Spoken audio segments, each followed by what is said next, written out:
What is the unofficial? And you'll get two choices here in a minute. There you go.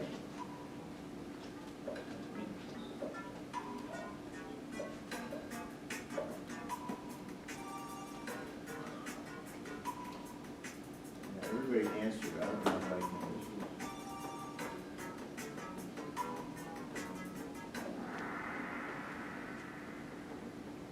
Okay, here we go. So you guys got it right. It's the official who is watching the ball. So generally, you're going to have two guys on the field. Okay, it's that guy right there. He's watching the ball. Okay, so hopefully there's somebody watching the hole, but he's watching the ball. Okay, all right. Question number 2. Danny, who is the off official?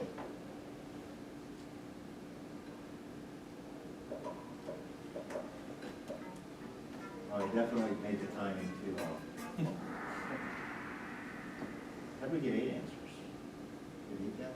Yeah, I mean, he lost Oh, it. just counted.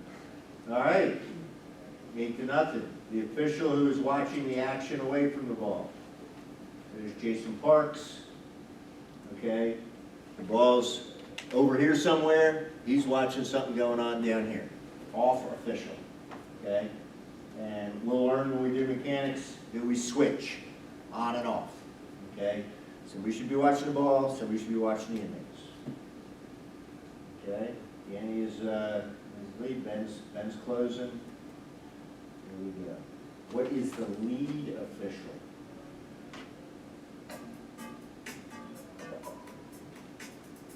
Oh, I made this one a minute. I was going back and forth with how much time I I needed. think it's all.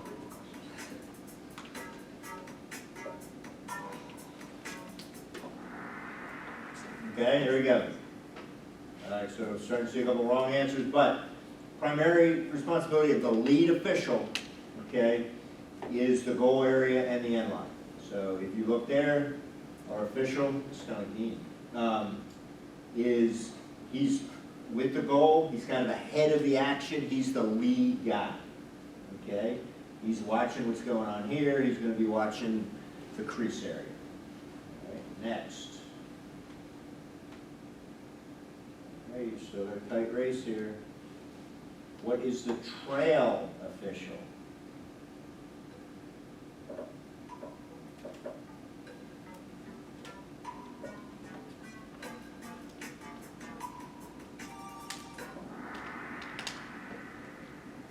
All right. I guess the other one helped. So he stays behind the play. He's keeping the ball between him and the lead. Okay. So you see our guy there, the ball's coming out this way. His eye is right on that shoot. Okay? So he's making sure nothing bad happens. He doesn't care if the ball went in the goal, he doesn't care where it goes out of bounds. You know, for the most part, he's worried right now about that shooting. Trail official.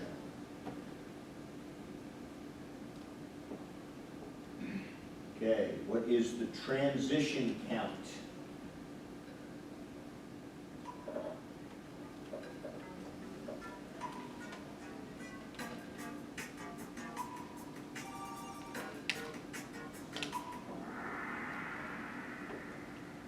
All right, 20-second clearing count and 10-second offensive count. So in high school rules, okay, once a team gets possession in a defensive area, they have 20 seconds to get the ball over the midline with possession. Once they get it over the midline, they've got 10 seconds to get it into the offensive area or the box. Very good. Still close, 19 points. What is the goal area? This one might be a little tricky.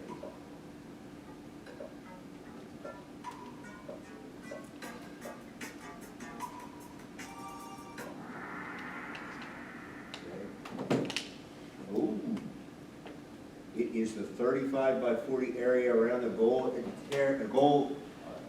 at the attack end of the field. It is not the 9-foot radius. Where's our thing with jiggy hands? So this is our lacrosse field, right? Everybody see that? All right. So here's our midfield line. This area here, denoted by these dotted lines and this line, is the attack area, more commonly referred to as the box. Okay? They have to get the ball in the box. Okay? And that's an important thing. So that is the goal area, the attack area, or the box. Okay? It's the area where offense should be happening. All right. What is the crease?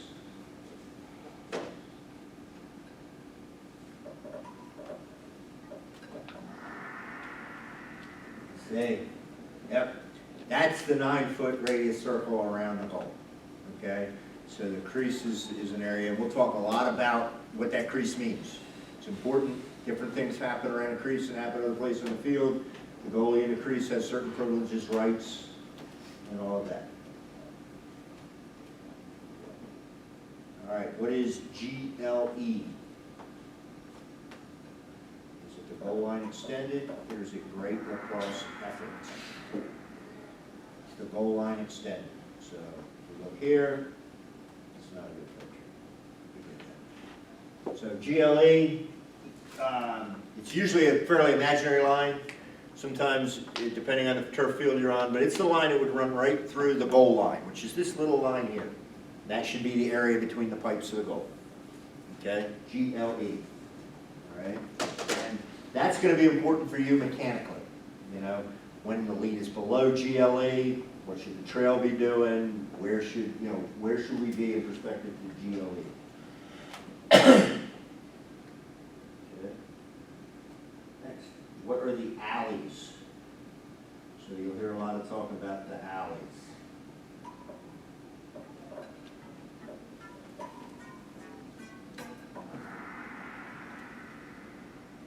Very good. 10 by 35-yard strips on either side of the attack area. So that's where we usually restart play. Okay? That's what that picture is.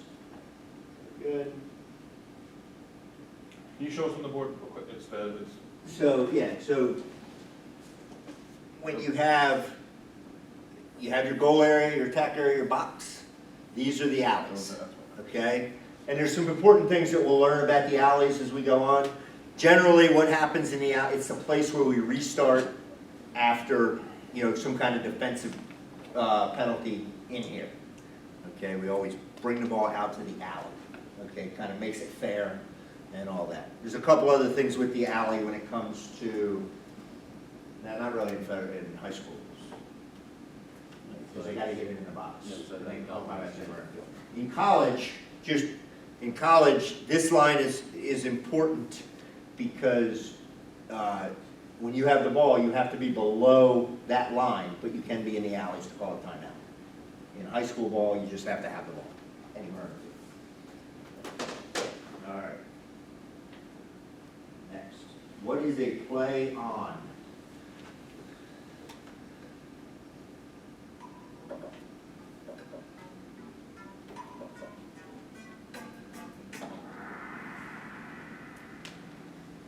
Very good. Mechanic used to indicate that a loose ball foul has occurred. Okay, so when you have a ball on the ground, okay, a guy's going to scoop it up, he gets pushed, okay, maybe he doesn't fall, okay, or maybe his teammate's coming around, okay, we're going to hold our hand up, we're going to say play on, just really quickly, and the idea is you don't want that team to lose the advantage they might have. Even though they were fouled, they might still have an advantage. They might be able to scoop that ball up and throw it in an unsettled situation. If we immediately blow our whistle, we kill that advantage, and so you then it encourages pushes. So that's kind of what a play on is, and we'll talk a lot about play ons and mechanics. They're generally very quick. You see the foul, you look, do they have an advantage? No, we blow the whistle. If they have the advantage, can they take advantage of it really quickly? Yes, play on. You have a question? Okay. Very good. So we have good lacrosse IQ going on here. All right. The clearing team. So this is important when we get into mechanics of that transition. So what is the clearing team?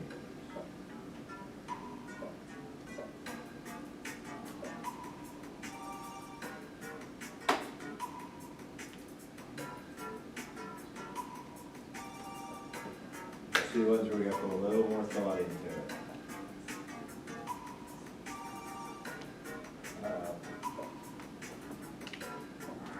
Boom. It's the team that's attempting to move the ball from offense to defense. Okay, so you're clearing the ball. So we had offensive action going on here. Goalie made a save. Now the team that was on defense is moving the ball towards their offensive area. They're clearing the ball. Okay? That question and answer is backwards. That's wrong. Right. It should be defense to offense, not offense to defense. Yep, you're right. That's fine. Yep. Oh, yes. I have to call the guy that made it up. Yep. I knew the other one was the right side. Yeah. Yeah, flag down, there you go, good. Got me. Ouch. No. All right, I can't fix it. There's no competitive people. You know what? This is where officiating just say, Coach, we made a mistake, apologize, I'm working hard, I'll do better the next time, we're gonna keep playing.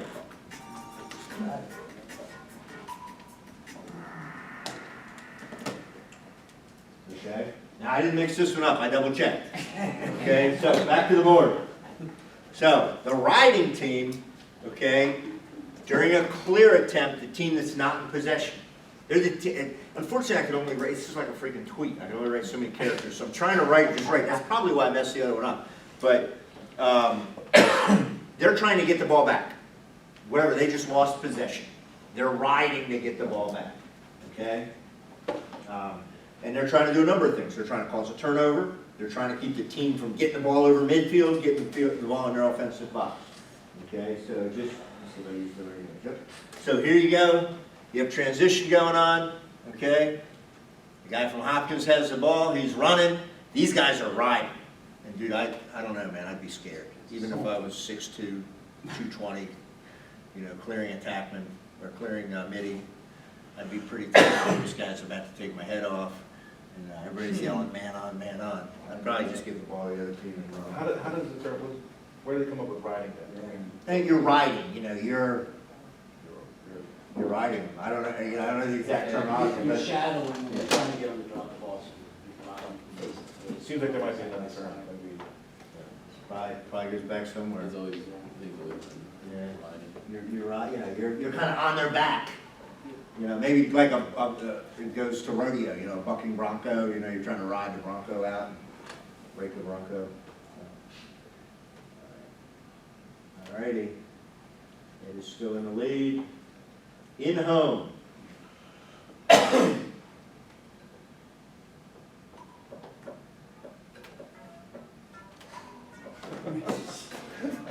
love you, Chad. That's up if you answer the wrong one because you're going home.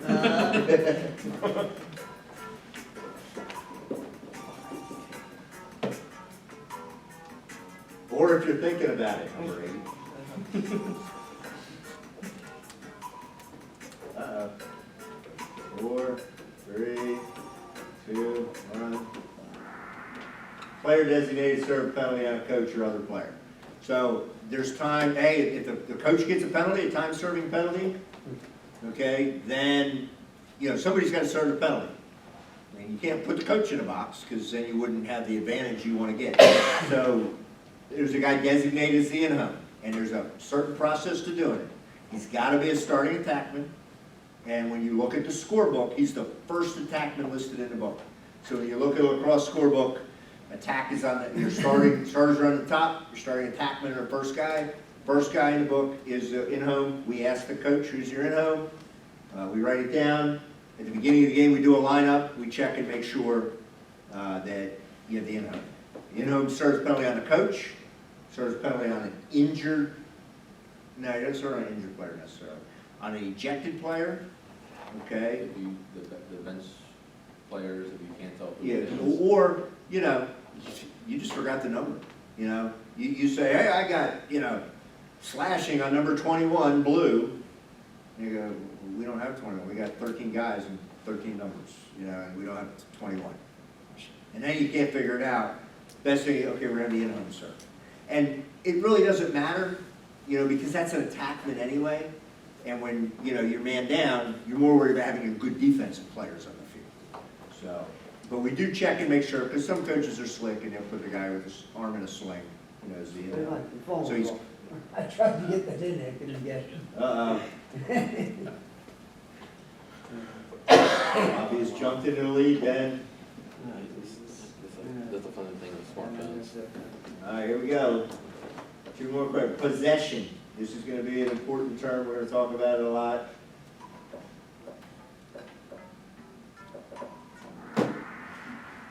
And I'll tell you a story about a drug charge on the way to the game in a minute, after the minute. Ability to carry, cradle, pass, or shoot. Okay, and this becomes very important in when you call certain penalties and things like that. Waving at me, I think I was looking. So as we go on, we're gonna talk about, you know, possession. You determine possession, and it's a total judgment. Could the guy carry it, cradle it, pass it, or shoot it? Okay? And it's a little different in different situations, and we'll talk more and more about that as we go on. Okay?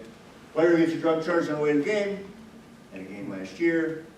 We're there beforehand, we talked to the coaches, everybody's warming up, yada, yada, yada. We didn't really notice there was no goalie for one of the teams. Finally, about 5 minutes before the game, coach goes, "Sir, I need to talk to you." "What's up?" So, "Well, our starting goalie had a car accident on the way here. We just sent a guy out, you know, to get his goalie equipment. He's got all the goalie equipment for the team in his car." Guy gets down there, "Hey, I need you guys' goalie equipment." They would not give him the goalie equipment because they were waiting for the drug dog to search the car. So, what do you do? Carry, cradle, pass, or shoot.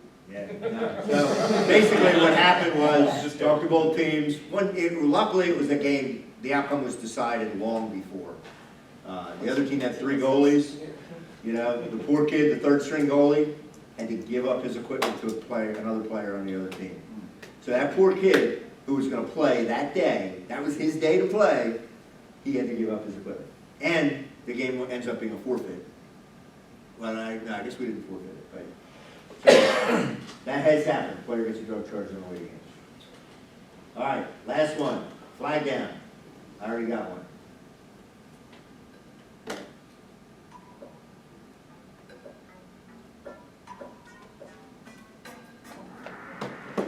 See?